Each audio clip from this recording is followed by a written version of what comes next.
So what if you could literally command your body to heal itself? I'm not talking about magic, but about tapping into this incredible intelligence that you already have.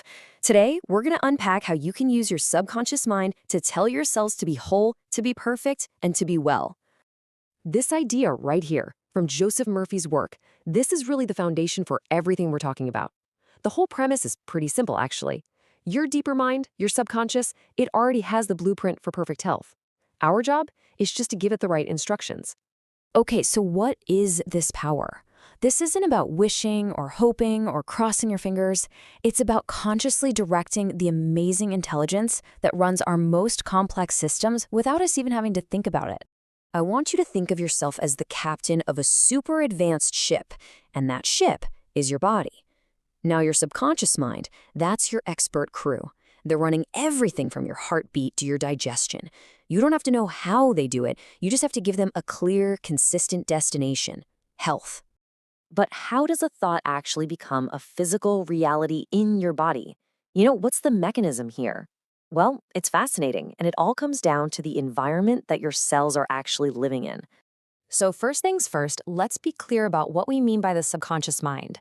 It's not some vague, mystical thing. A better way to think of it is like your body's automatic operating system.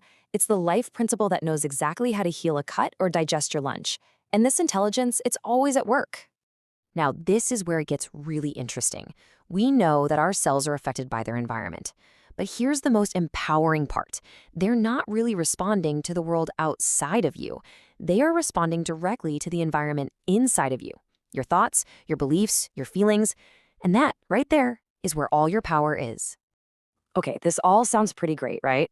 But it brings up a huge question.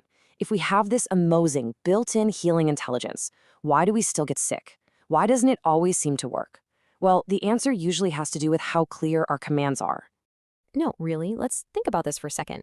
If this power is real, why isn't everyone walking around in perfect health?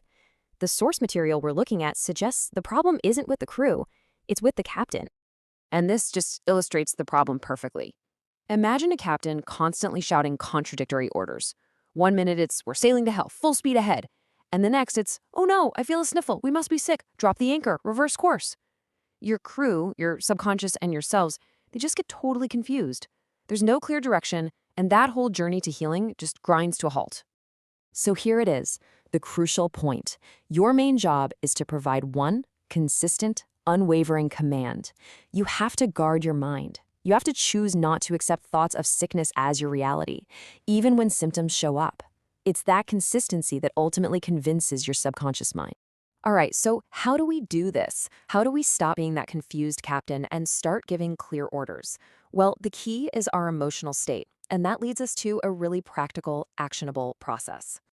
This part is absolutely vital. You can't force or bully a new belief into your subconscious mind, especially not when you're in a state of fear or anxiety about your health. Fear just creates resistance. It's only when you can truly let go of that fear that your deeper mind becomes open and receptive to a new, healing idea.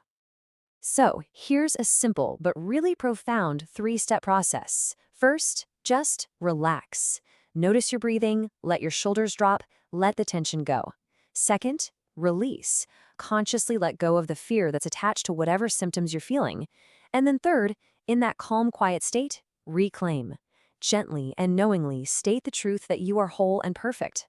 And always remember, this infinite intelligence inside you doesn't need your help. And it definitely doesn't need your force. You can't add power to it. The process has to be gentle. It's not about willpower. It's about getting out of your own way, letting go of resistance, and just allowing the healing to happen.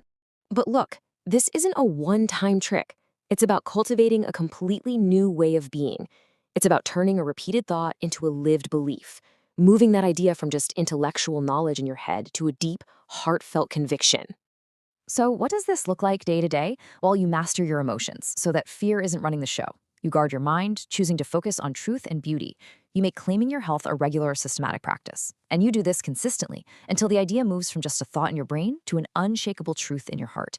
That's when the real transformation happens.